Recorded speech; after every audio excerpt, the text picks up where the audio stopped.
Building a positive body image is key to fostering self-esteem and well-being. We're joined once again by counseling psychologist Ashley Cater, who'll share practical tips for cultivating a more positive relationship with our bodies. Now, let's talk about what are some of the common mistakes that we make, especially when we're trying to engage this conversation around body image. Sure. So I think when someone is trying to work on their body image, one of the key challenges that they often have is kind of comparing themselves unfavorably to others, particularly around social media.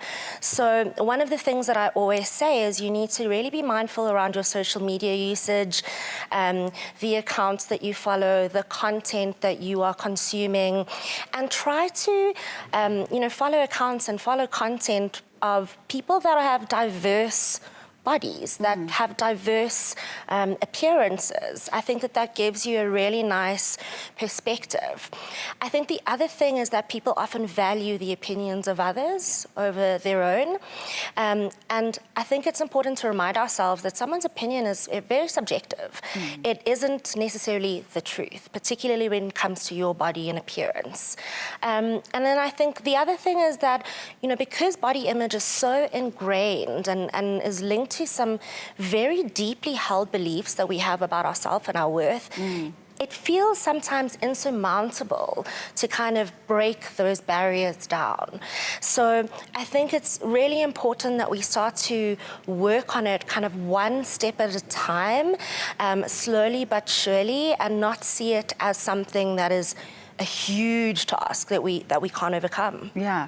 The importance of self-talk, how do we then put forward positive affirmations? How do we build that nurturing spirit?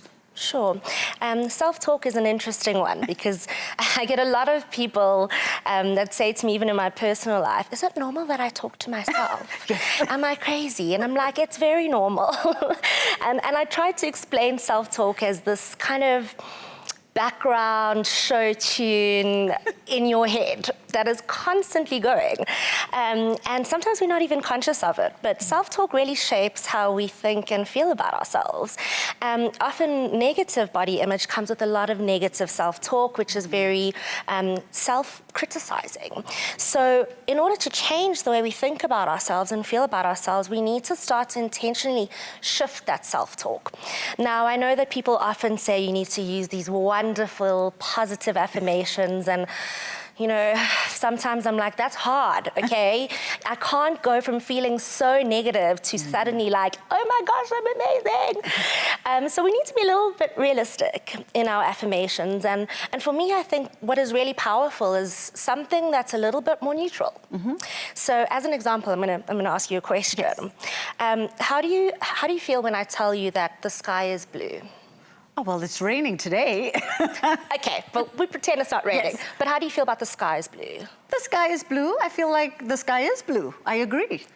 Exactly. Yeah. You don't feel either negative or positive about it. So when we're thinking about affirmations, it's about thinking about something that is more neutral. That my hair is black. Yes. It's not pink. It's not pink, it's black. My eyes are brown. And my weight is my weight. And for me, that shift in thinking is what I think about when I think about, self-acceptance and affirmations.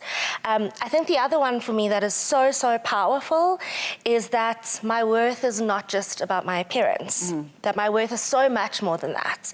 And for me, that is one of the most powerful affirmations that has personally helped me. Yeah, and I think what you're making reference to here, Ashley, is it's also about the mindfulness, right? Sure. How do we go about being mindful of how we treat ourselves? We often forget ourselves in that conversation about be kind to others, but it starts with being kind to yourself. 100%. I know mindfulness is a big buzzword, and for a lot of people, I think it means sitting and meditating for 2 hours, which I've tried it, I can't do it. But mindfulness, really, the tenets of mindfulness is paying attention on purpose to the present moment non-judgmentally. So those are the 4 big things: paying attention on purpose to the present moment non-judgmentally. Wow. And when it comes to things like body image and self-talk, mindfulness comes into play when you start to be intentional, paying attention to your self-talk, to how you are thinking about yourself, to how you are speaking about yourself, and trying to add in that last element, which is being non-judgmental. Not judging yourself, kind of trying to bring that element of neutrality into play. Okay. Oh, I liked that. I noted that in the back of my head. I'm going to make it into a post-it. Give me tips, just maybe 2 tips that people could do practically every day to begin to walk a more positive path. Sure. So I think for me, firstly, journaling is a really, really good thing, and really journaling around things that you're grateful for, not just in terms of your appearance, but also in terms of your internal characteristics. I think the second thing for me is doing movement-based activity, things like dancing or yoga, which I'm not so good at, but it is what it is, but things that really focus on what your body can do and not what it looks like. And then I think lastly, it's about noticing those inner critic, that inner critic's voice, and trying to reframe that in real time. I think those are probably the top 3 things that I would say helps. I love that advice. I love that advice. Journaling and, of course, doing the things that your body can do. What a beautiful sentiment. Once again, thank you so much for being in conversation with us. I think really we're all walking away all the better for having spent some time with you this afternoon. This has been such a beautiful conversation with valuable advice on just nurturing positive body image and how we can all start embracing ourselves with more confidence and, of course, a little kindness. After the break, we're making an iced chocolate swirl latte. We'll see you in a bit.